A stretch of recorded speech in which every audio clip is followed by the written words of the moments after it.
Have you ever tried using all the right communication tools? I statements, staying calm, active listening, and still felt like your partner just shut down? That's because communication tools can't fix emotional disconnection, especially in relationships where anxious or avoidant attachment is at play. So today we are breaking down why communication fails in these dynamics and how emotional safety is the foundation every healthy relationship needs.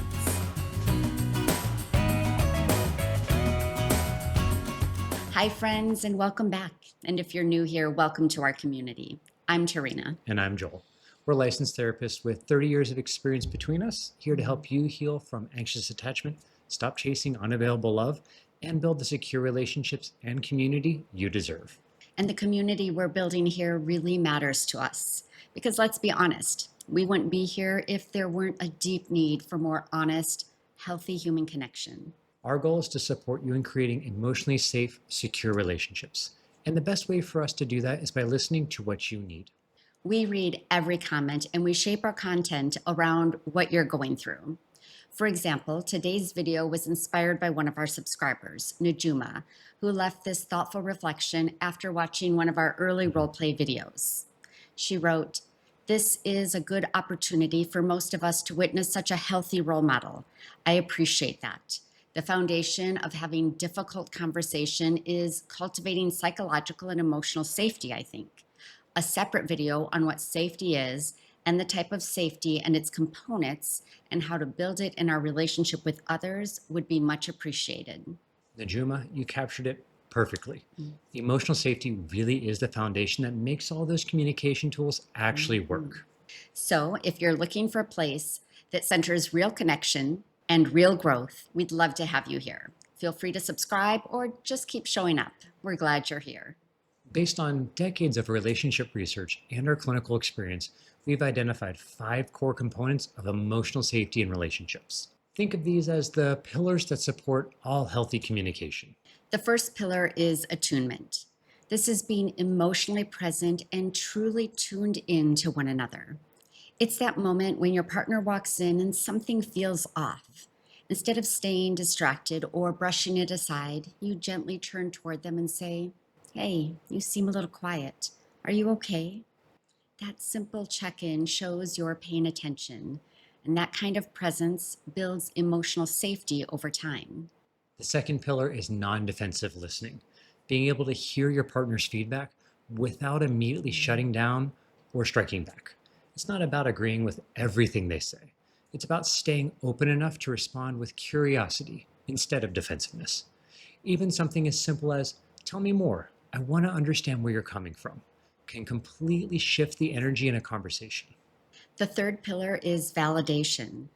Acknowledging your partner's feelings as real and meaningful, even if you see things differently. You might say, "I can see why that would hurt," or "That makes sense given what you've experienced." Validation doesn't mean you're wrong and they're right. It just means you're honoring their emotional experience as valid. The fourth pillar is consistency, being dependable emotionally and behaviorally. When your partner knows that they can count on you, safety grows.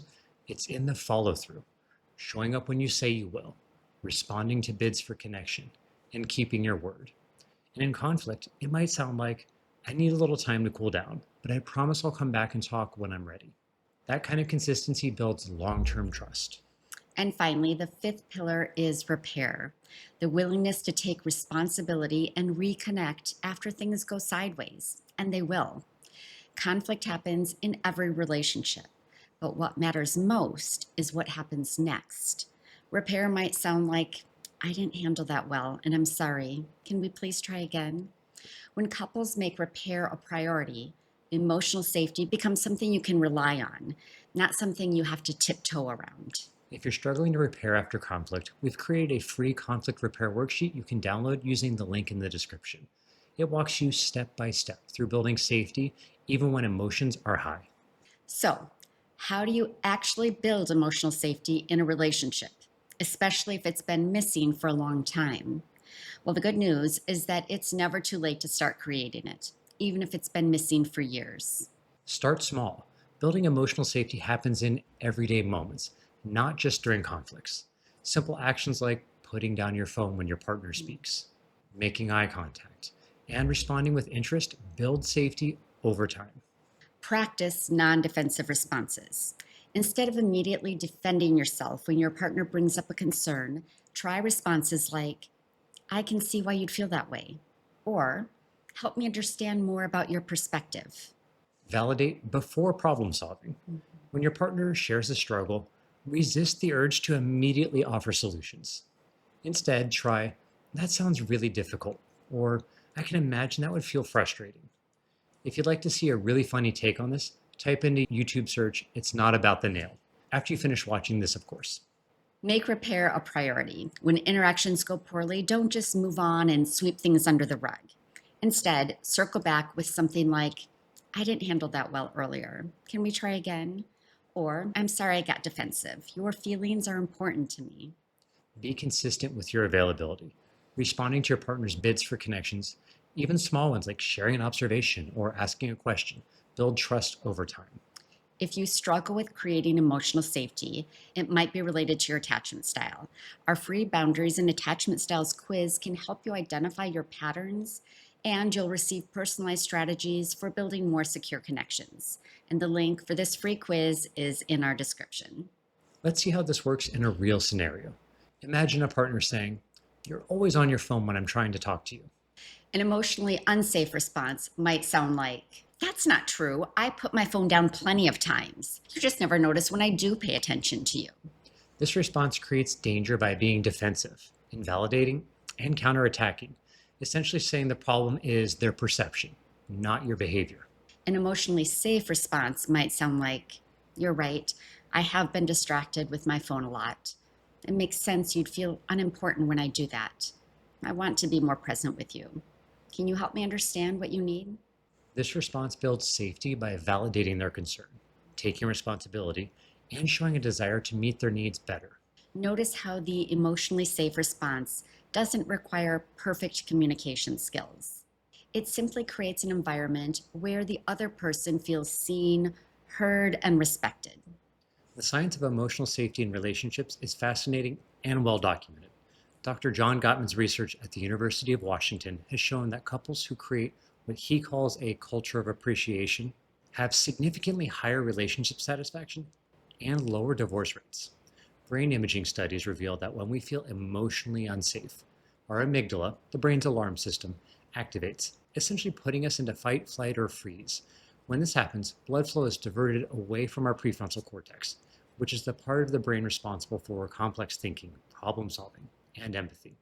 Dr. Sue Johnson's research on emotionally focused therapy demonstrates that when couples create secure emotional bonds, they're able to navigate conflicts more effectively. Her studies show that partners who feel emotionally safe with each other develop what she calls secure attachment, allowing them to remain connected even during disagreements.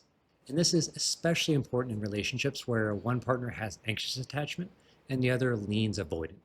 Emotional safety is what allows these two nervous systems to stop triggering each other and start building real trust.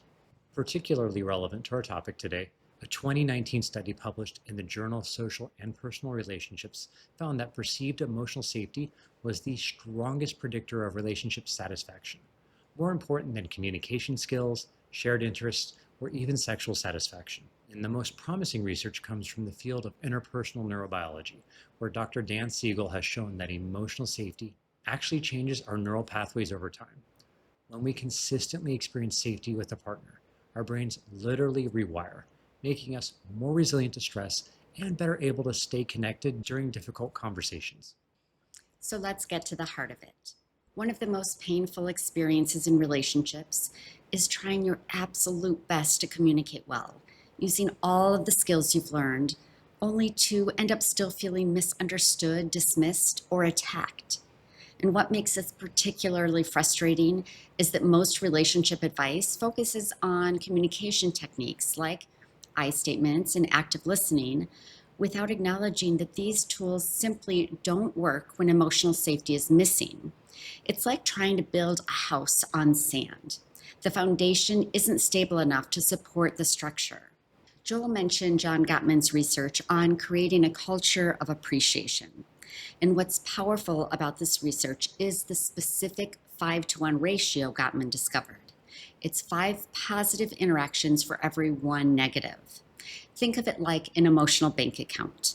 When couples build up a reserve of positive experiences, appreciation, affection, respect, they have resources to draw from during difficult conversations.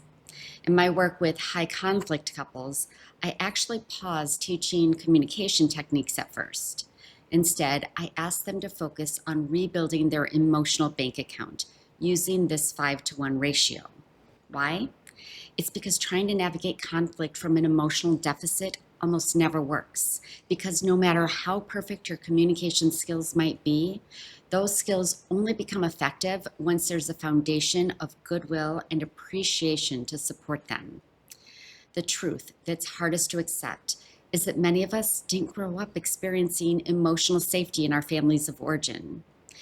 If your emotions were dismissed, minimized, or even punished as a child, you may have never experienced what true emotional safety feels like. And it's difficult to create something that you've never experienced. So if you've been blaming yourself for communication failures in your relationship, please hear this. It very likely has little to do with your communication skills and everything to do with the emotional climate between you and your partner. Because even the most perfectly worded I statements won't land if your partner doesn't feel safe enough to hear it without defensiveness.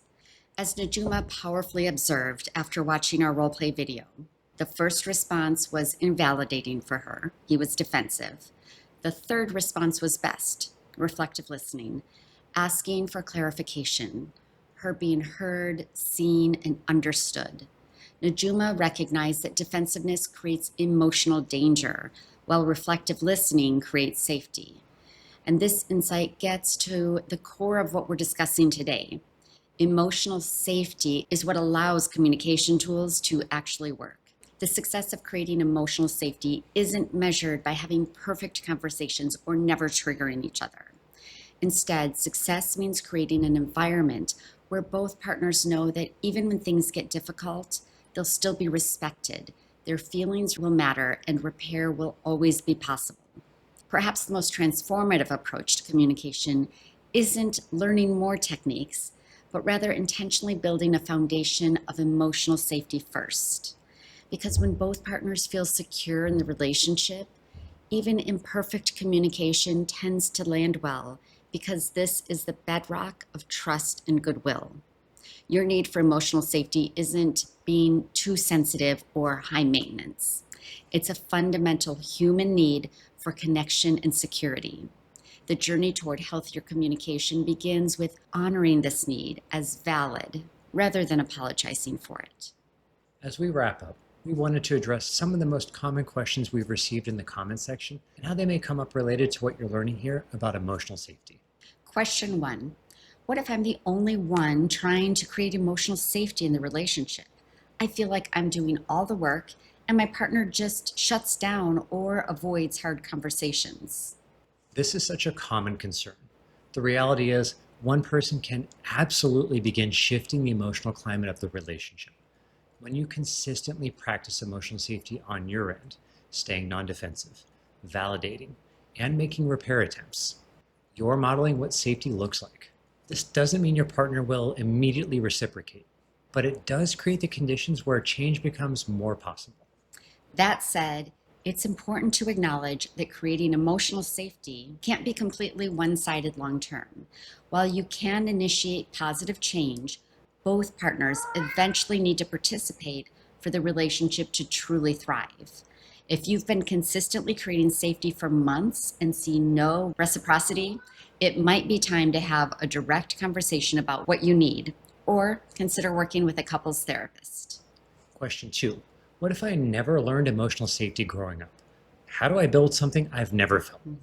Is it even possible to change my patterns if emotional safety feels unfamiliar or scary? This is something we can personally relate to. Growing up, neither of us had models of emotional safety. Quite the opposite. But Here's what's amazing about our capacity for growth. You can absolutely learn to create something you didn't experience as a child. Think of it like learning a new language as an adult. Yes, it's easier when you grow up hearing it, but with intention and practice, and a bit of Da Vinci, you can become fluent. Start by noticing what makes you feel safe in other contexts, maybe with a close friend, a therapist, or even a pet. What qualities create that sense of security? How can you begin embodying those qualities yourself? Also, don't underestimate the power of safe figures in your current life. Whether it's a therapist, a mentor, or a secure friend, experiencing emotional safety with someone else helps your nervous system recognize what it feels like, making it easier to recreate. Question 3. What if we've tried to repair things before and it didn't work? How do we rebuild trust when previous attempts at repair have failed or made things worse? Failed repair attempts can be incredibly discouraging, but they're also normal. What matters most isn't that repair always works perfectly the first time, but that you keep trying with greater awareness. If previous repair attempts have backfired, it might be because the timing wasn't right. Maybe one or both of you were still too activated, or perhaps the repair didn't address the underlying hurt. The most effective repairs acknowledge the specific impact of your actions. Take responsibility without excuses, and clearly state what you'll be doing differently moving forward. Sometimes we also need to repair our repair attempts. You might say, I tried to make things better yesterday, but I can see that I clearly missed what was really bothering you. Can we try again? This meta repair shows your commitment to the process, even when it's messy. Question 4.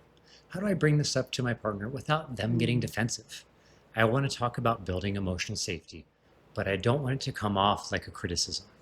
Framing is everything here. Instead of approaching it as something wrong that needs fixing, try framing it as something positive you want to build together.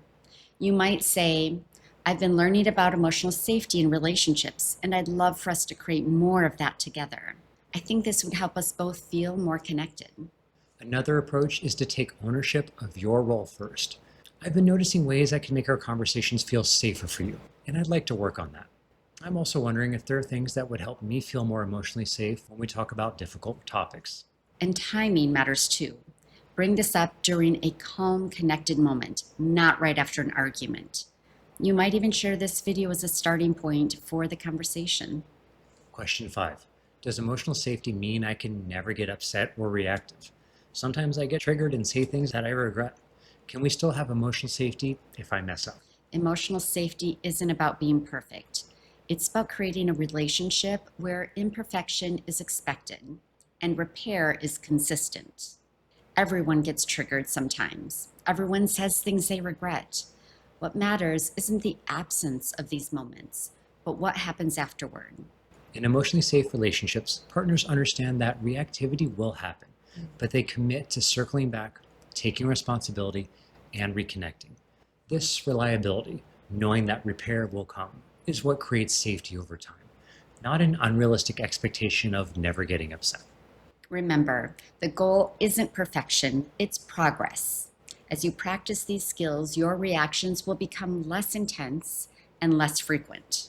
But the most important thing is building that culture of repair when things do go sideways. We'd love to hear from you. What makes you feel emotionally safe or unsafe in your relationships? Share in the comments below. If you'd like to see the video that inspired this one, in which we modeled the do's and don'ts of healthy conversation, watch it here next. Your time is valuable. Thank you for sharing some of it with us today. If you found this helpful, please give it a like. And if you know someone who might be struggling with creating emotional safety in their relationship, please share this video. It could provide the understanding they need. Subscribe and take care of your heart. And remember, you're not alone. We're all in this Together.